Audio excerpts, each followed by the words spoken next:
ಹೊನ್ನಾವರದ ಶರಾವತಿ ಸೇತುವೆ ಮೇಲೆ ನಡೆಯುತ್ತಿದ್ದ ಅಪಘಾತಗಳನ್ನು ನಿಯಂತ್ರಿಸುವ ನಿಟ್ಟಿನಲ್ಲಿ ರಾಷ್ಟ್ರೀಯ ಹೆದ್ದಾರಿ ಪ್ರಾಧಿಕಾರ ಸೇತುವೆ ಮೇಲೆ ವಿಭಜಕಗಳನ್ನು ಹಾಗೂ ರೋಡ್ ಹಂಪ್ಗಳನ್ನು ಹಾಕಿತ್ತು. ಇದೀಗ ಶರಾವತಿ ಸೇತುವೆ ಮೇಲೆ ಹಾಕಲಾಗಿದ್ದ ವಿಭಜಕಗಳನ್ನು ದುಷ್ಟರು ಹಾಳುಗೆಡವಿದ್ದಾರೆ. ಈ ಕುರಿತು ನಮ್ಮ ಪ್ರತಿನಿಧಿ ಮಾಡಿದ ವಿಶೇಷ ವರದಿ ಇಲ್ಲಿದೆ.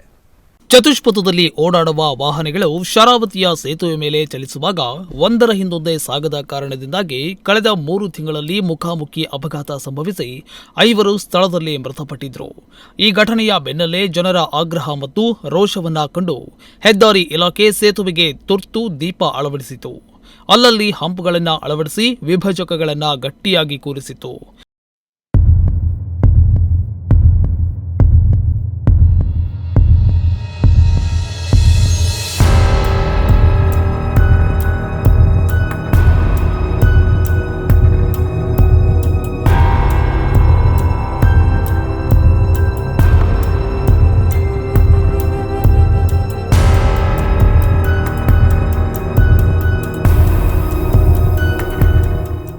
ಇನ್ನು ಸಿಸಿಟಿವಿ ಮತ್ತು ಟ್ರಾಫಿಕ್ ಪೊಲೀಸ್ ಕಾವಲು ಬೇಕು ಎಂಬುದು ಕೂಡ ಜನರ ಬೇಡಿಕೆಯಾಗಿತ್ತು. ರಾಜ್ಯದಲ್ಲೇ ದೊಡ್ಡ ಮಂಕಿ ಗ್ರಾಮ ಮತ್ತು ಹಗಲು ರಾತ್ರಿ ಮೀನು ವ್ಯವಹಾರ ನಡೆಯುವ ಕಾಸರಗೋಡು ಭಾಗದ ಜನ ಇದೇ ಸೇತುವೆಯ ಮೇಲೆ ಓಡಾಡುವುದರಿಂದ ರಾಷ್ಟ್ರೀಯ ಹೆದ್ದಾರಿ ವಾಹನಗಳ ಜೊತೆ ಸ್ಥಳೀಯ ವಾಹನಗಳು ಸ್ಪರ್ಧೆಗೆ ಇಳಿದು ದಟ್ಟಣೆಯಿಂದ ಓವರ್ಟೇಕ್ ಭರದಲ್ಲಿ ಅಪಘಾತಗಳಾಗುತ್ತಿದ್ದವು.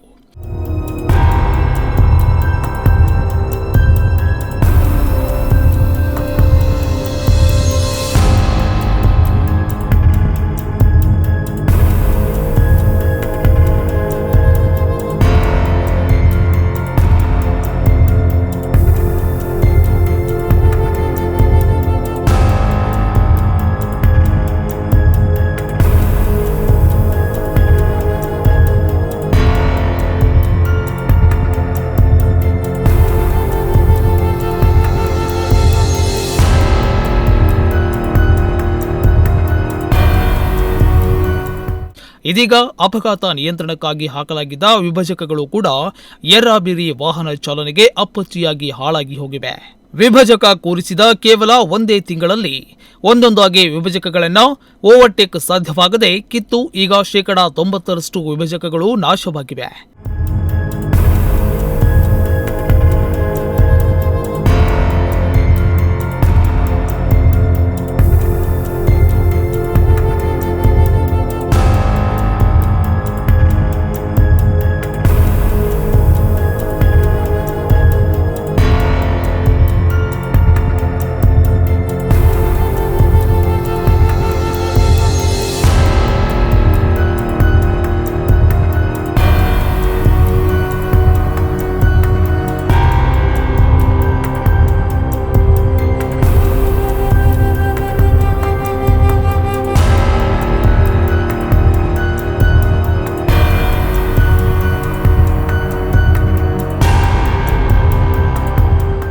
ಚತುಷ್ಪಥದಲ್ಲಿ ಓಡಾಡುವಂತಹ ವಾಹನಗಳು ಶರಾವತಿಯ ಸೇತುವೆ ಮೇಲೆ ಸಂಚರಿಸುವಾಗ ಒಂದರ ಹಿಂದೆ ಸಾಗದ ಕಾರಣದಿಂದಾಗಿ ಕಳೆದ 3 ತಿಂಗಳಲ್ಲಿ ಈಗಾಗಲೇ ಒಂದು ಅಪಘಾತ ಸಂಭವಿಸಿ ಸ್ಥಳದಲ್ಲೇ 5 ಜನರು ಕೂಡ ಮೃತಪಟ್ಟಿದ್ದರು.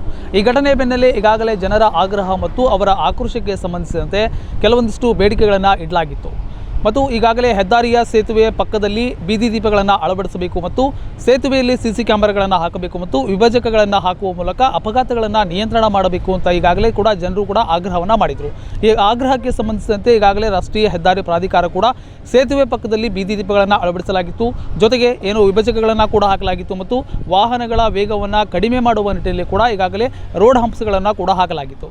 ಇದೀಗ ಏನಾಗಿದೆ ಅಂತಂದರೆ ಈಗಾಗಲೇ ಸೇತುವೆ ಮೇಲೆ ಓಡಾಡುವಂತಹ ವಾಹನಗಳು ಎದುರು ಬರುವ ಕಾರಣದಾಗಿ ವಿಭಜಕಗಳನ್ನು ಹಾಕಿ ಅಪಘಾತ ಸಂಭವಿಸುವ ನಿಟ್ಟಿನಲ್ಲಿ ವಿಭಜಕಗಳನ್ನು ಹಾಕಲಾಗಿತ್ತು.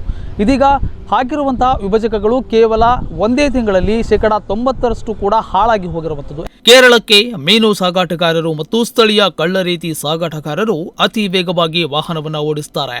ತಮ್ಮ ವಾಹನಗಳ ಮುಂದೆ ಸಣ್ಣ ವಾಹನ ಇದ್ದರೆ ಓವರ್ಟೇಕ್ ಸಾಧ್ಯವಾಗುವುದಿಲ್ಲ ಎಂದು ಕಿತ್ತಸೆದಿದ್ದಾರೆ.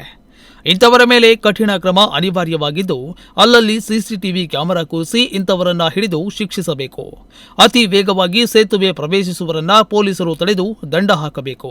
ಇನ್ನು ಲಕ್ಷಾಂತರ ರೂಪಾಯಿ ವೆಚ್ಚ ಮಾಡಿ ಜೋಡಿಸಿದ ವಿಭಜಕ ಕಿತ್ತವರಿಗೆ ಶಿಕ್ಷೆಯಾಗಬೇಕು ಎಂದು ಜನರು ಆಗ್ರಹಿಸಿದ್ದಾರೆ. ಶರಾವತಿಯ ಸೇತುವೆ ಮೇಲೆ ಅಪಘಾತಗಳನ್ನು ನಿಯಂತ್ರಣ ಮಾಡುವ ನಿಟ್ಟಿನಲ್ಲಿ ಈಗಾಗಲೇ ರಾಷ್ಟ್ರೀಯ ಹೆದ್ದಾರಿ ಪ್ರಾಧಿಕಾರ ಕೂಡ ವಿಭಜಕಗಳನ್ನು ಹಾಕಲಾಗಿತ್ತು. ಈ ವಿಭಜಕಗಳನ್ನು ಯಾರು ಕಿಡಿಗೇಡಿಗಳು ಅತಿ ವೇಗವಾಗಿ ಸಂಚರಿಸುವ ಮೂಲಕ ಕೂಡ ಕಿತ್ತೆಸೆದು ಈಗಾಗಲೇ ಹಾಳು ಮಾಡಿರುವಂಥದ್ದು. ಯಾಕಂತಂದರೆ ಅಪಘಾತಗಳ ತಡೆ ನಿಯಂತ್ರಣಕ್ಕಾಗಿ ಹಾಕಿರುವಂಥ ವಿಭಜಕಗಳನ್ನು ಹಾಳು ಮಾಡಿದಲ್ಲಿ ಮತ್ತಷ್ಟು ಅಪಘಾತಗಳು ಹೆಚ್ಚಾಗುತ್ತವೆ ಹೊರತು ಅದನ್ನು ಕಡಿಮೆ ಮಾಡೋಕ್ಕೆ ಯಾವುದು ಕೂಡ ಸಾಧ್ಯವಿಲ್ಲ ಅಂತ ಈಗಾಗಲೇ ಜನರು ಕೂಡ ಆರೋಪವನ್ನು ಮಾಡ್ತಾ ಇದ್ದಾರೆ. ಮತ್ತು ಜೊತೆಗೆ ಈಗಾಗಲೇ ಏನು ಹೆದ್ದಾರಿಯ ಪಕ್ಕದಲ್ಲಿ CC ಕ್ಯಾಮ್ರಾಗಳನ್ನು ಅಳವಡಿಸಿ ಯಾರು ವೇಗವಾಗಿ ವಾಹನವನ್ನು ಚಲಾಯಿಸ್ತಾರೋ ಅವರನ್ನು ಕೂಡ ಶಿಕ್ಷೆಗೆ ಒಳಪಡಿಸಬೇಕು ಮತ್ತು ಈಗಾಗಲೇ ಏನು ಲಕ್ಷಾಂತರ ರೂಪಾಯಿ ಖರ್ಚು ಮಾಡಿ ವಿಭಜಕಗಳನ್ನು ಹಾಕಿರುವಂತಹ ಕಿತ್ತೊಗೆದಿರುವಂತಹ ಆರೋಪಿಗಳನ್ನು ಮತ್ತು ಕಿಡಿಗೇಡಿಗಳನ್ನು ಈಗಾಗಲೇ ಹಿಡಿದು ಅವರಿಗೆ ಶಿಕ್ಷೆಯನ್ನು ನೀಡಬೇಕು ಅಂತ ಈಗಾಗಲೇ ಕೂಡ ಜನರು ಕೂಡ ಆಗ್ರಹಿಸ್ತಾ ಇದ್ದಾರೆ. ಕ್ಯಾಮರಾಮನ್ ವಿಶ್ವನಾಥ್ ಹರಿಕಂತರ ಜೊತೆಗೆ ವೀರೇಶ್ ನುಡಿಸಿರಿ ನ್ಯೂಸ್ ಹೊನ್ನಾವರ.